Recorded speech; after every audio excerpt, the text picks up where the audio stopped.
Twist joint. Twisted joint. Kailan pa yan? Nung pa.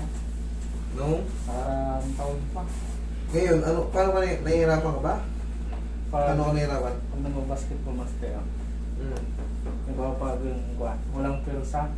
Kaya ito parang natukod yung mga. Pag tumatalong ka, mahina. Para bang hindi ka makaano, puwersa ng ano. Pilsa naman sa pagbagsak parang walang lakas. Sige nga. Sa hagdan, nahihirapan ka pababa sa pataas, ano? Pag may mabigat na Kunyari, pag may dala ka timba o ano. diba, may big. Kaya bago yung kuwan parang Sige, ikaw mo solo. paglalan.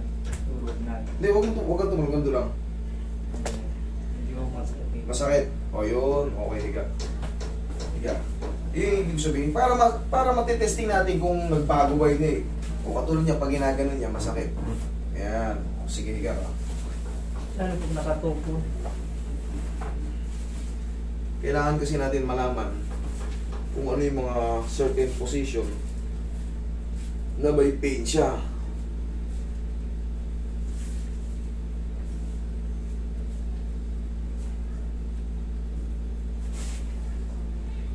Kabila wala. Wala. Yan lagi yan kami. Lalo pag nalulong dagang mataas. Namamaga yan. Namamaga pag naglalaro ka, after. Opo. Para hindi mamaga, ayusin natin. Baba.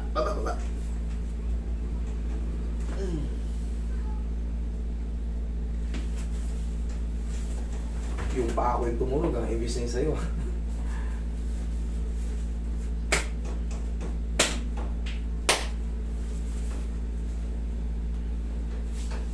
Relax lang, ha? Huwag mo lalabanan. Isa pa. Hindi na masakit yan, eh. Diba? Kayang-kaya mo yan. Ngayon makakatalon ka na. Tapos may tutukod mo na ng gano'n.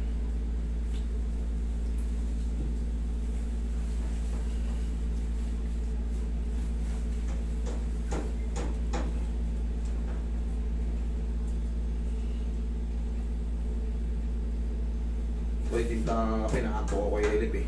Nakawa ko kay Elip. Pag maglalaro ka, bago ka maglaro. Kasi di ba namamaga ito pag nilalaro mo. Parang di mamaga. Bago ka maglaro, ako. Tigasan mo yan. Sipa mo. Sa dalawa. O ngayon, subukan mo ngayon mag-ano. Tungkod mo ngayon. Oh, isa po ako malagay. Tungkod mo ngayon.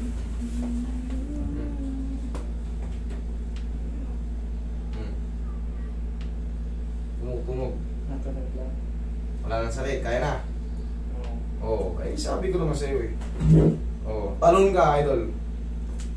O dito, umusog ka dito, baka mampugod siya. Oo. Yun, may pumitik ka na. May pumitik. Lakad ka gano'n, lakad mo gano'n. Ayan. Lakad.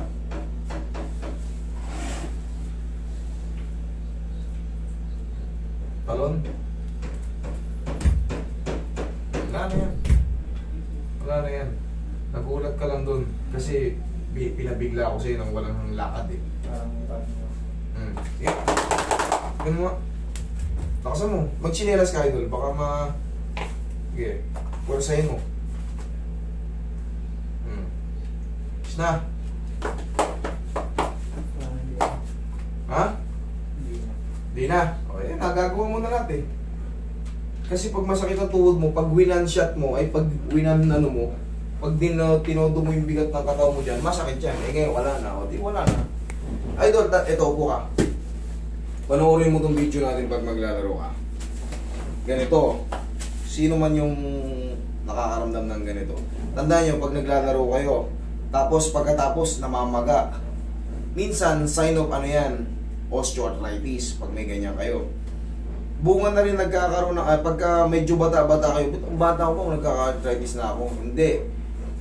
Pag may nagiging aggressive lang yun, may tinatawag tayong early osteoarthritis. Pag nadami, kumbaga na, injury tayo before, hindi natin napaayos. Nagkakaroon ng mga bone spar yan. Kaya lumalabas dyan, early osteoarthritis. Kuha na rin, naging arthritis na rin. Ayun nga, early osteoarthritis yan pag nalaman nyo, bata kayo, may mga spar. Pag pina-check nyo sa doktor, dun malalaman. Ganituhin nyo lang yan, bago kayo maglaro, ganito ka, ganito. Sa dalawa. Tapos, okay na yun. hapusin mo ng pau, tapos maglaro ka. Kahit ngayon maglaro ka, obserbahan mo. Oo. Ilaban ko yan. Alam mo? Oo. Hindi lang sa ibang buwan. Okay na yan. Okay?